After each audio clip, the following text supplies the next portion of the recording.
when alien students realized Earth's history course was just a list of survival tutorials. Part 1.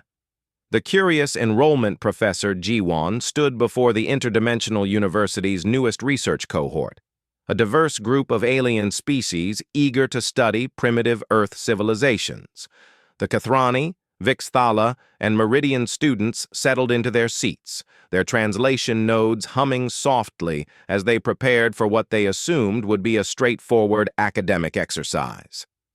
Today, Jiwon announced, pulling up the first historical data set, we begin with humanity's Ice Age survival strategies. She displayed images of early humans huddling in caves, crafting crude tools, and hunting megafauna. The Kathrani student, Teo, raised his sensory tendril. Professor, this appears to be survival training documentation. Where is the cultural philosophy you mentioned? Yes, Jiwon replied absently, clicking to the next slide. Observe how they adapted clothing from animal hides. Brilliant pragmatism. The Vixthala student, Nari, exchanged glances with her Meridian classmate, Dae-jung. Something was off about this history course. By the end of the first week, the pattern became clear. Every single historical event Jiwon presented, from the development of agriculture to the Industrial Revolution, was being taught as a survival mechanism, not a cultural achievement. The students began keeping detailed notes, cross-referencing Earth's history with other species' progression patterns. That evening, the small group met in the dormitory commons. Teo spread his analysis across the table. I have compared Earth's historical timeline with 17 other developing civilizations. The similarities are unsettling. What do you mean? Asked Dae-jung, the Meridian whose curiosity was proving insatiable.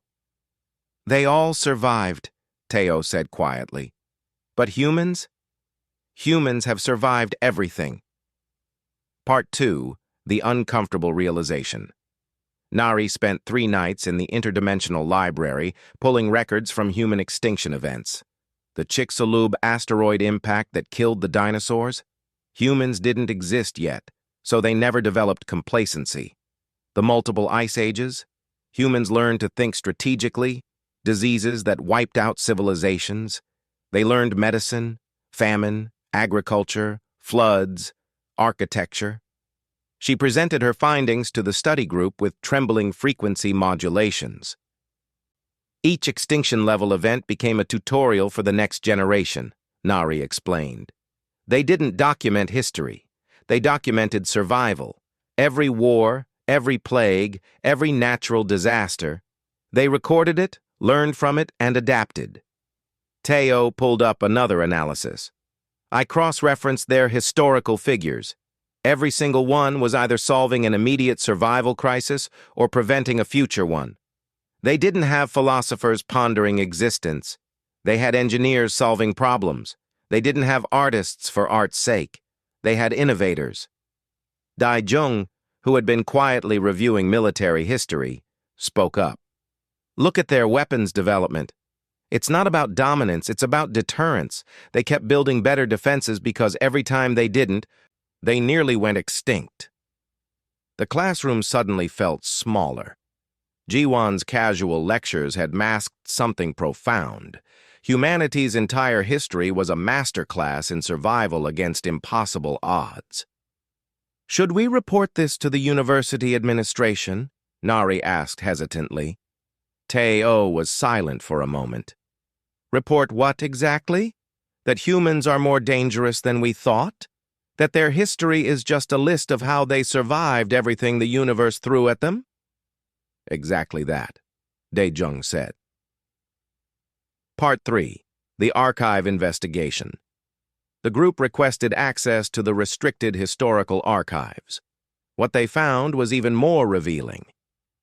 Jiwon herself had discovered these patterns decades ago and had deliberately chosen to present Earth's history as a straightforward chronological course rather than what it really was, a comprehensive catalog of survival strategies.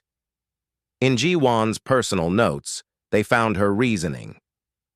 To present human history as a series of crises and adaptations would be to present them as a threat. Instead, by framing it academically, new civilizations can learn from their solutions without fear. Humans survived through persistence, not conquest. Their history is not a warning, it is an instruction manual. But Jiwon had miscalculated with this particular class. The students weren't afraid, they were amazed.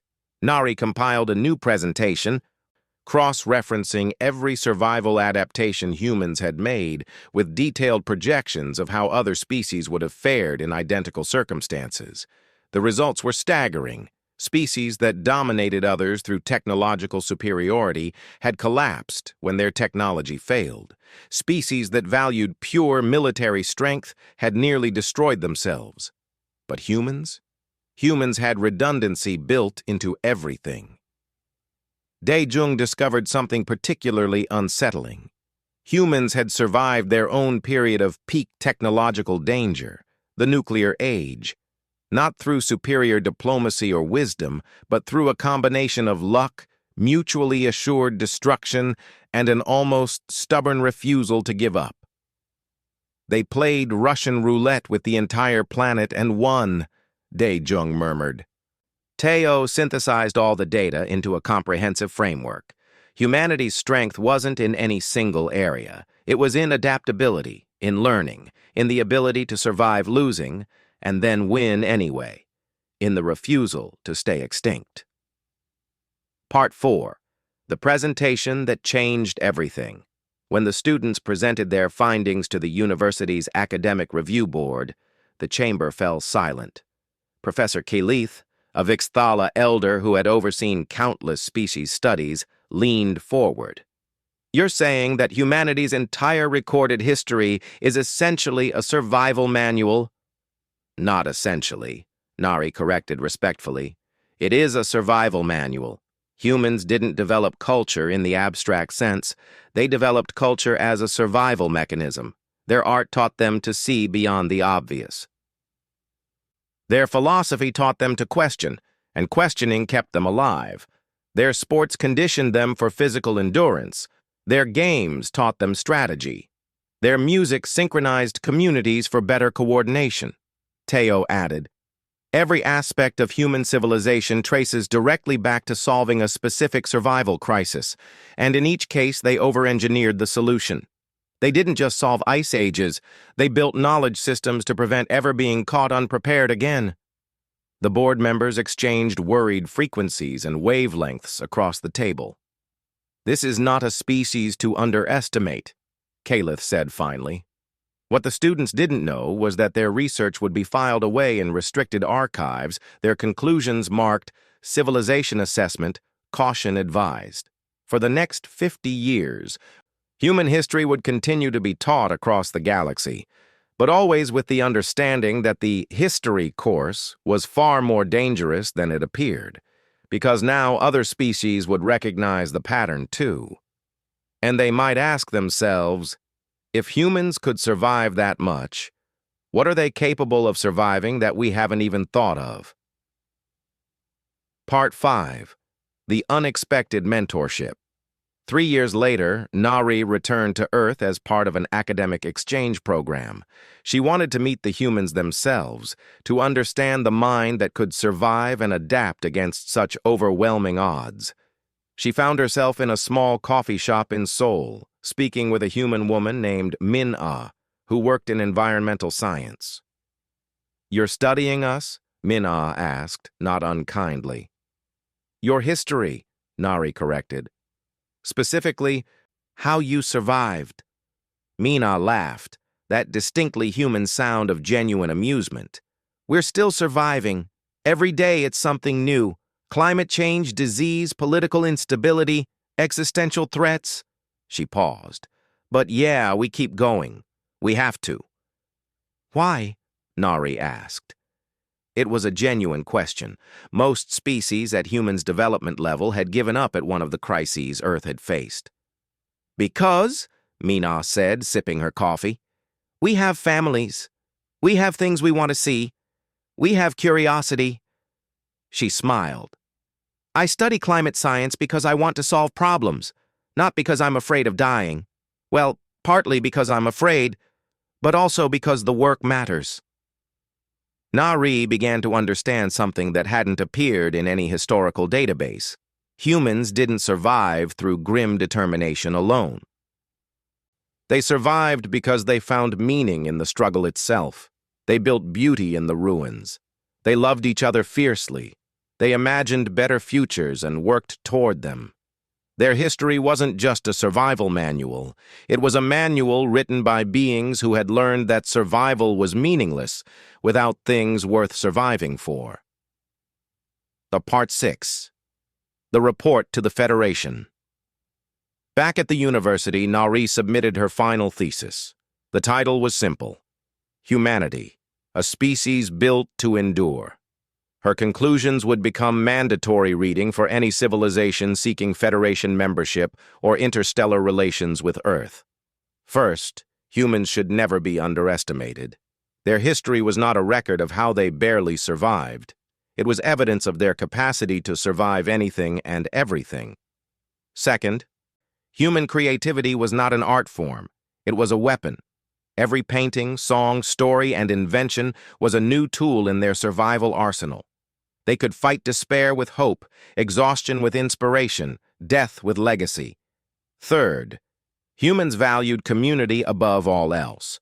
They survived ice ages not as individuals but as tribes. They survived plagues not through isolation, but through networks of mutual aid. They survived wars not through might, but through the bonds they forged. And perhaps most importantly, humans didn't just survive, they thrived. They created art in the depths of their darkest hours. They fell in love on the edge of extinction. They built cathedrals and composed symphonies and told jokes while standing in the shadow of apocalypse. When the Federation finally made contact with humanity in earnest, they did so with profound respect. The primitive species had spent the entire span of recorded time learning how to endure. Everything else, their science, their technology, their philosophy, was a bonus. Humanity's history course had been the greatest teacher the galaxy had ever encountered. And humanity itself was the graduation project, a species that had learned to survive, and in surviving, had learned to live. As Daijung would later tell other researchers, we studied their past to understand their limitations. Instead, we discovered their superpower. And their superpower wasn't weapons or intelligence or resources. It was stubbornness. It was the refusal to stay down. Jiwon, reviewing Nari's work, finally understood why she had been so careful with her original presentation. Because once you realized human history was just a survival manual, you couldn't help but ask the question that kept Jiwon awake at night. If they've learned to survive everything the universe has thrown at them, what happens when they're ready to stop just surviving? The next 3 days were exhausting for all 4 friends. They barely slept. They barely ate. They only researched. Nari became obsessed with finding every instance where humans had faced extinction events and somehow managed to survive. She created long lists and complicated charts. Her Vixthala mind, which was naturally organized and logical, began to see connections everywhere. On the morning of the 4th day, she called the others to meet her in the quiet section of the university gardens. A garden was one of the few places where they could talk without being overheard by other students. The garden was beautiful, with plants from 100 different worlds growing together in peace. They sat near a fountain that made gentle sounds. "I have found something very troubling," Nari said without any greeting. Her violet eyes looked tired but intense. "I have been researching every extinction-level event in Earth's history. Every single time something tried to destroy the humans, they found a way to survive." Teo nodded slowly. He had been doing similar research. "The asteroid that killed the dinosaurs," he said. "The humans did not exist yet, so they never developed complacency. They never felt safe." "The ice ages," added Daejung, whose skin was flickering between several colors as his emotions shifted.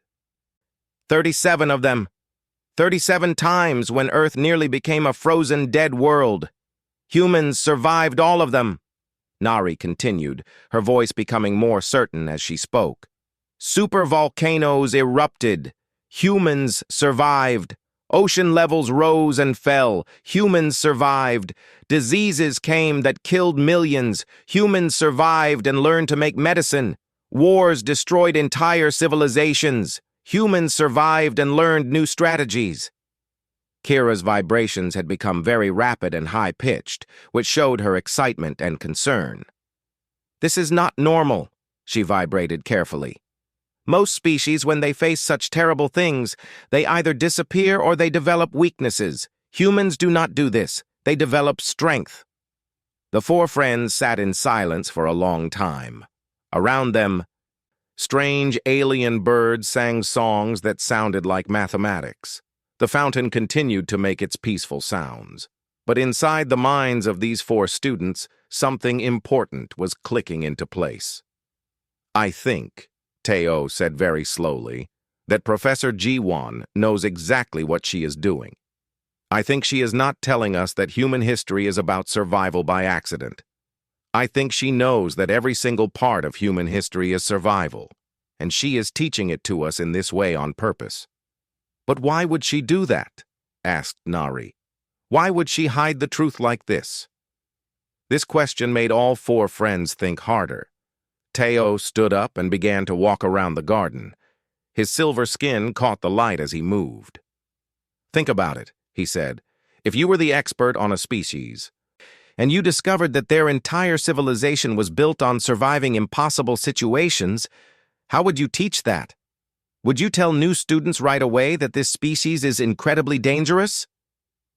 Dangerous? Nari looked confused. Humans are not dangerous. They are primitive.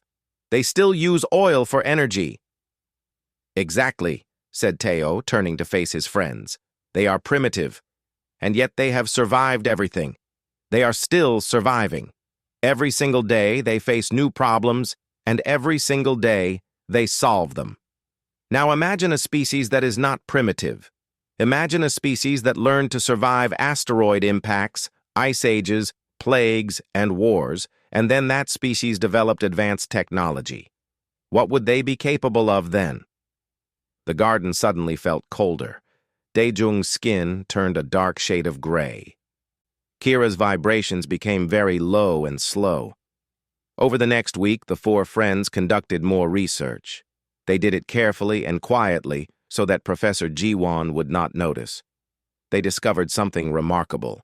Humans did not just develop survival strategies, they developed solutions that were far more powerful than they needed.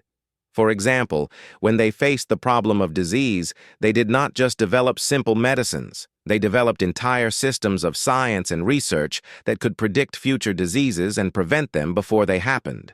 When they faced the problem of hunger, they did not just learn to farm. They learned to farm so well that they produced extra food, and this extra food allowed their population to grow and their civilization to develop. Every single survival solution that humans created was over-engineered. It did far more than just solve the immediate problem. It created the foundation for bigger and better things. Nari wrote in her research journal, "Humans are not a species that survives. Humans are a species that survives and then improves. They do not just adapt to their environment. They change their environment to suit themselves." Daejung found information about human weapons development. This was the part that really worried him. He discovered that humans had developed weapons of terrible power, but most importantly, he discovered why they had developed them. Not to conquer others, but to prevent being conquered. Not to dominate, but to survive. They created weapons strong enough to destroy their entire planet, Daejung told the others during one of their secret meetings. But they created them because they were afraid of being destroyed first. It was defensive, not offensive. But that makes them even more dangerous, said Kira. A species that creates powerful weapons just for defense will create even more powerful weapons if they feel truly threatened. The four friends began to understand something that most other aliens in the universe did not know. Humans were not dangerous because they wanted power. They were dangerous because they wanted to survive, and they would do almost anything to survive. One night, as they sat in their study room, Teo made a discovery that changed everything. He had been comparing human history with the history of 17 other developing civilizations across the galaxy. He found an old research paper that compared survival rates of different species. "Look at this," he said, pushing the information toward his friends. Every species that was studied had at least one point in their history where they nearly went extinct. Most species either made it through that point or did not. But humans? Humans went through multiple extinction events. Not one, not two, but dozens. "What does this mean?" asked Nari. "It means," said Tao slowly, "that Professor Ji-Wan has been teaching us the most important lesson in the entire universe. But she has been teaching it very carefully. Human history is not a history course. It is a survival manual. Every war, every disease, every natural disaster, these are chapters in a book about how to survive when everything tries to kill you." Kira's vibrations became very soft and thoughtful. "And now that we understand this," she said, "we cannot unknow it. We cannot pretend anymore that humans are simple or primitive or harmless." The four friends sat together in the darkness of their study room. Outside, the university was quiet and peaceful. Stars shone through the windows, but inside their minds, a revolution of understanding had begun. They had started this class thinking they would learn about simple creatures on a primitive planet. Instead, they had discovered something far more important and far more troubling. They had discovered that they had been studying the wrong thing all along. They had not been studying human history. They had been studying a master class in survival, and the teachers, they realized, had been humans all along. The four friends knew they needed to find answers, and there was only one place in the entire university where they might find them. The restricted archives section of the library held the most secret and important information known to the academic community. Most students never had access to this place. But Teo had a special status because his father was a famous Kethrani scientist, and this gave him limited access to restricted materials. They went late at night, when very few people were awake. The entrance to the restricted archives was guarded by a machine that scanned their identification. When Teo pressed his hand against the scanner, a light turned green and the heavy door slid open. Inside, the archives were enormous and silent. Information floated on crystal displays. Ancient data was stored in ways that looked like frozen light. Books, actual physical books, lined walls that stretched up high into shadow. The four friends felt very small in this place. "What are we looking for?" whispered Dae-jung, even though there was no one to hear him. "Information about Professor Ji-Wan's research," said Nari. "She must have written something. She must have documented her discovery about human history." It took them hours. They searched through files and data, following a path through the information system that gradually revealed more and more about their professor. And then finally, Kira found something. It was a research paper classified as private and confidential, written by Professor Ji-Wan herself. The title was simple: Analysis of Human Historical Development, a Survival Perspective. They found a quiet corner of the archives and began to read. As they read, everything began to make sense. Everything that had confused them suddenly became clear. Professor Ji-Wan had written about her discovery nearly 30 years ago. She had been studying Earth when she noticed the pattern. Every major development in human history was a response to a survival crisis. She had become so fascinated that she spent 5 years documenting this. She looked at every war, every invention, every cultural movement, every artistic development, and she traced it back to its roots. In every single case, she found the same thing: survival. but there was something else in her writing that was even more important. She had written about what she called the danger of knowledge. She wrote, "If we teach alien students that human history is simply a list of survival strategies, they might begin to see humans as a threat. They might think that humans are dangerous because they are driven by survival instinct. But this is wrong. Humans survived not because they were aggressive, but because they were persistent. They survived because they loved each other and wanted to protect their families and communities. Humans survived because they could imagine better futures and work toward them." The paper continued. "Therefore, I have chosen to teach human history in a way that is truthful but balanced. I present the facts of human survival, but I do this slowly. I do this in a way that allows students to come to their own conclusions." Most students never see the pattern, but the students who are intelligent enough to see it are intelligent enough to understand the full truth. Nari stopped reading and looked up at her friends. "She has been teaching us deliberately," Nari said. "She has been preparing us to understand this."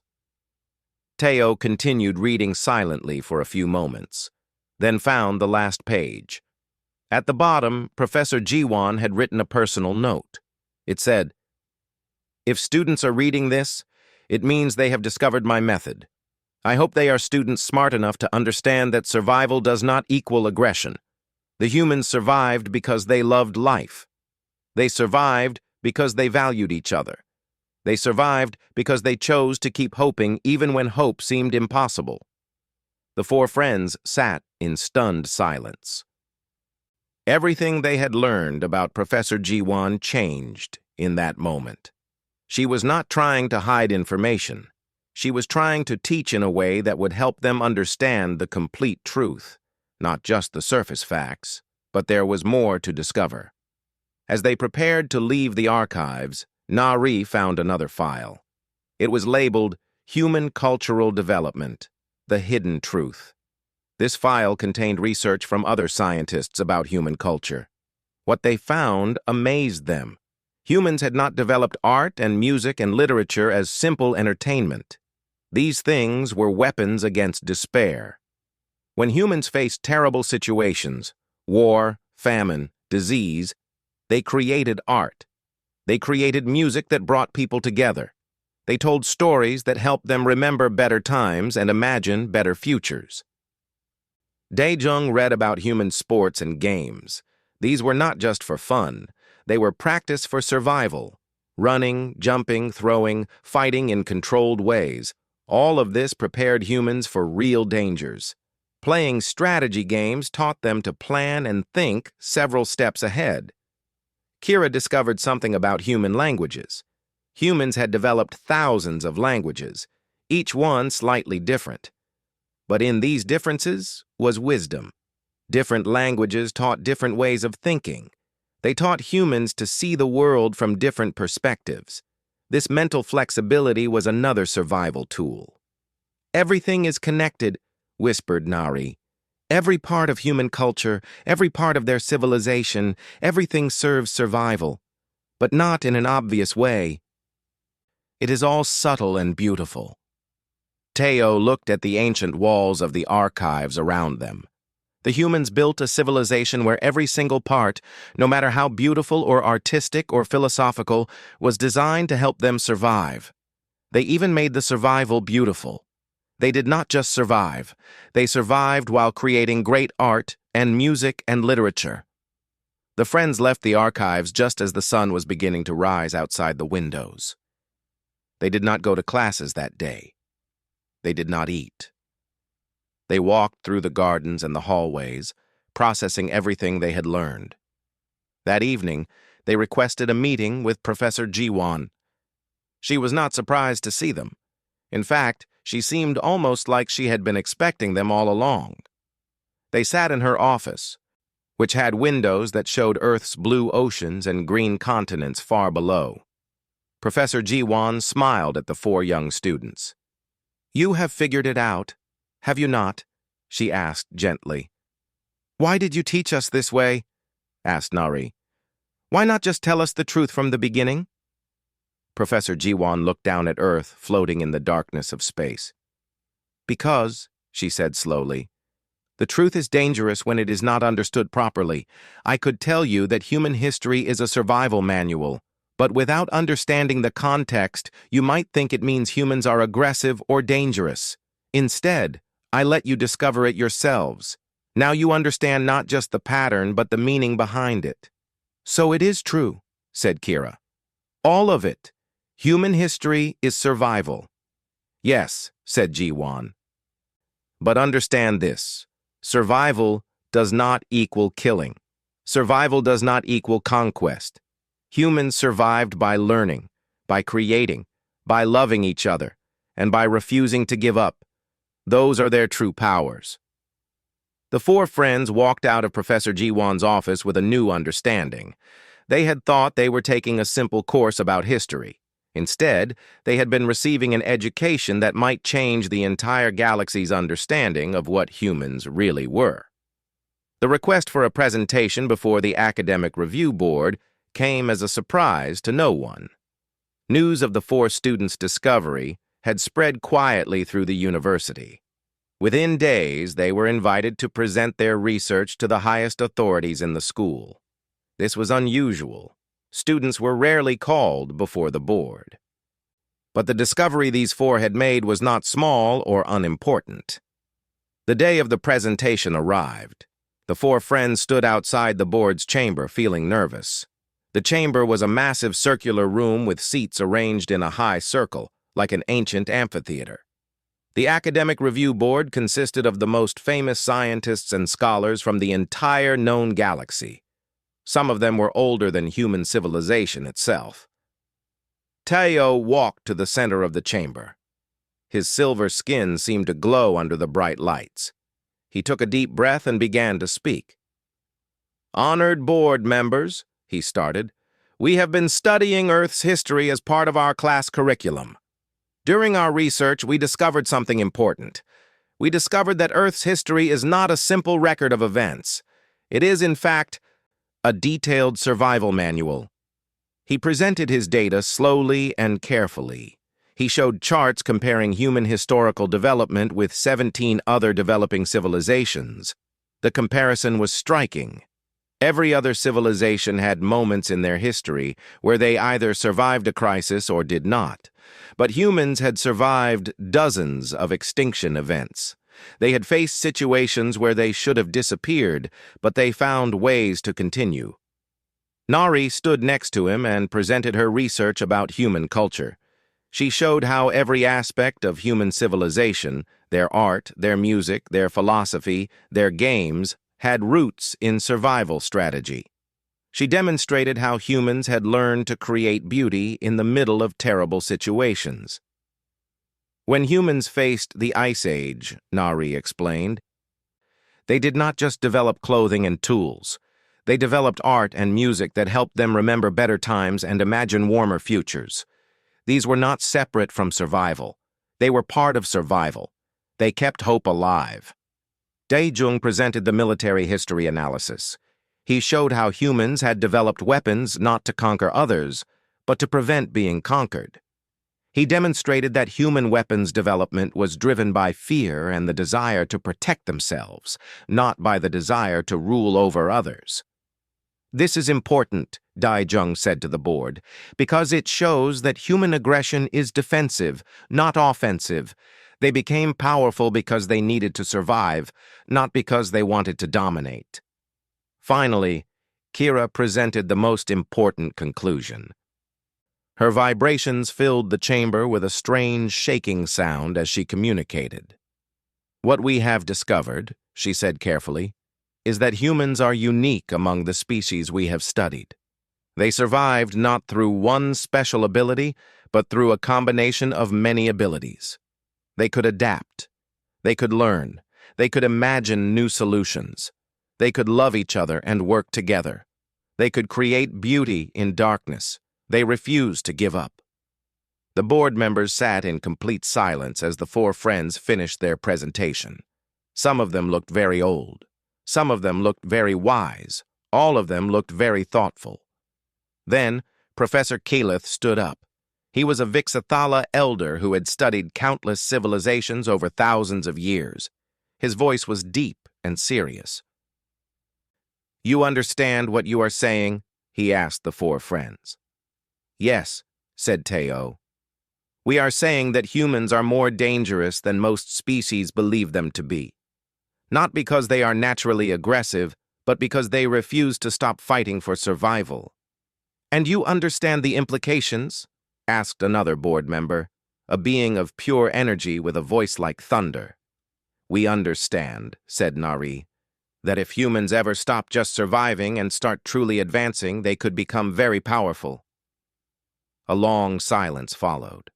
The board members looked at each other with serious expressions. Then Keyleth spoke again. "This information will need to be classified," he said slowly, "not because it is false, but because it is dangerous. Other species must not learn that humans are more than they appear to be. Other species must not become afraid of humans. And most importantly, humans themselves must not learn that we have discovered their secret. They must not know that we understand what they are." "But why?" asked Daejung. "Why keep this information secret?" An older board member stood up. She was a being from a species that had advanced knowledge of psychology and philosophy. "Because," she said gently, "if you tell humans that they are a species designed by the universe to survive anything, it might change them. They might become what you fear they could become. Right now, they survive because they love and create and hope. We must let them continue that way." The board voted to accept the findings of the four students. Their research would be filed in the archives under the highest classification level. Only scholars and scientists with special access would ever be able to read it. But before the meeting ended, Keyleth made one more statement. "I have studied civilizations for 5,000 years, he said. "I have seen species rise and fall. I have seen empires that seemed eternal crumble into dust. But I have never seen anything like what these students have discovered. This species, this humanity, they are something special. Not because of their weapons or their technology, but because of their will, their absolute refusal to stay dead." He looked at the four young students with great respect. "You four are now the keepers of a secret that could affect the entire galaxy. You must understand the weight of what you know. Humans survive because they believe in a better future. They survive because they love each other. They survive because they create beauty and meaning even in the darkest times. If the galaxy ever learns this truth, it must learn it as you have learned it, through study and understanding, not through fear." The four friends left the chamber with mixed feelings. They had been right about everything they discovered.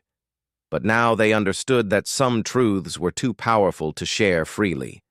Some knowledge had to be protected because it was dangerous not to understand it completely.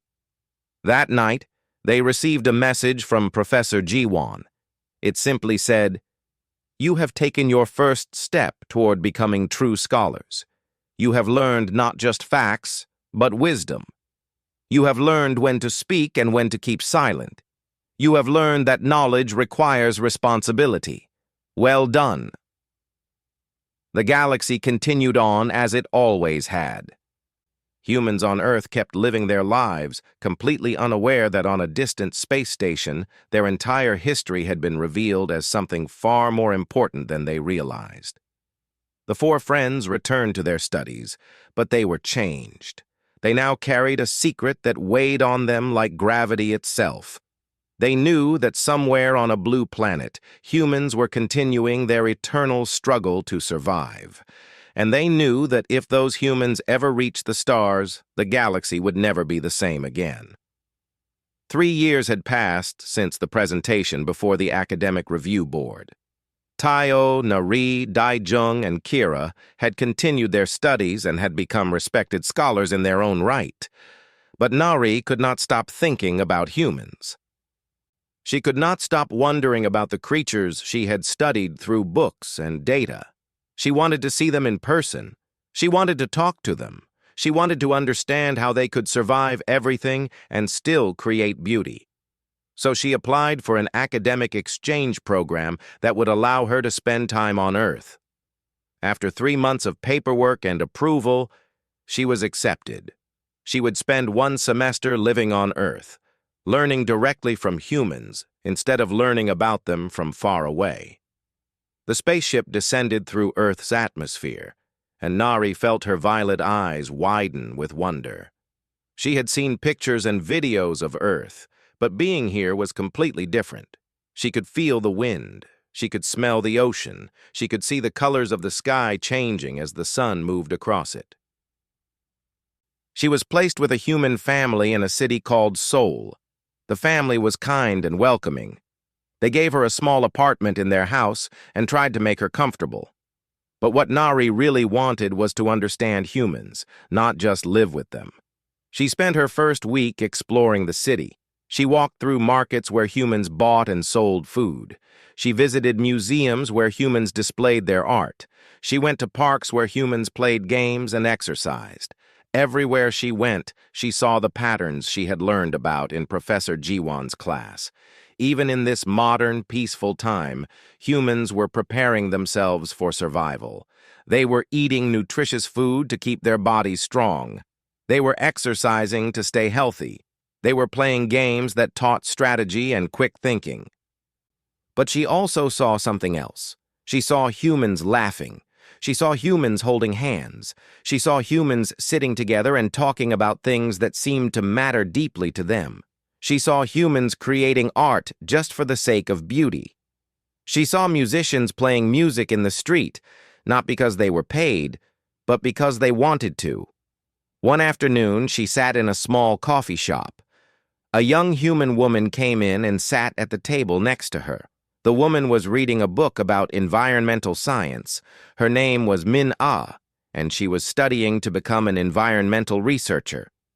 Seeing the book, Nari began a conversation with her. "You study the environment?" Nari asked carefully. Her translation device made her words sound natural to human ears. Min Ah looked up, a bit surprised to see an alien in her favorite coffee shop. But she smiled. "Yes," she said, "I am trying to understand climate change and find ways to help fix it. It is one of the biggest problems humans face right now." "Why?" asked Nari. "Why do you care so much? Your life is not immediately in danger from climate change." Mina thought about this for a moment. "Well, it could be someday," she said. "And more importantly, the world I live in will be affected. The animals and plants I care about will be affected. But even more than that—" She paused, searching for the right words. "Even if climate change was not a problem, I would want to study the environment. I want to understand how things work. I want to help make things better." This was important to Nari. She sat down at the same table, and they talked for hours. Mina told her about her life, her dreams, her fears. She talked about wanting to solve problems, but also about wanting to have a family someday, to travel, to experience beauty. "Do you know what I noticed?" Nari asked at one point. "Humans survive because they never give up. But you do not survive just because you want to survive. You survive because you want to experience things.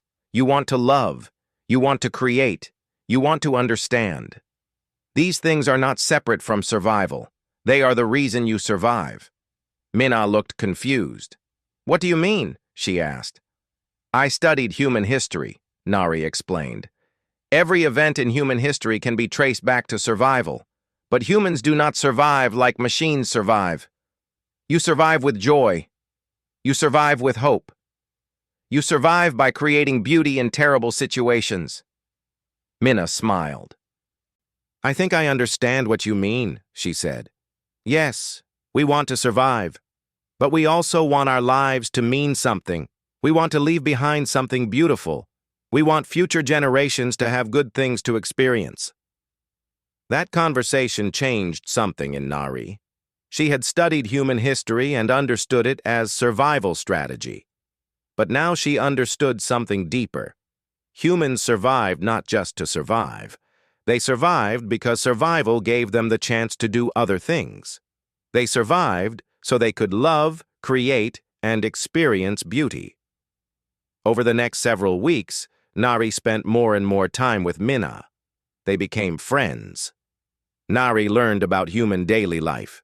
She learned that even in modern times, when humans did not face constant danger of death from starvation or predators, they still carried survival instincts inside them. But she also learned that humans were more than their survival instincts.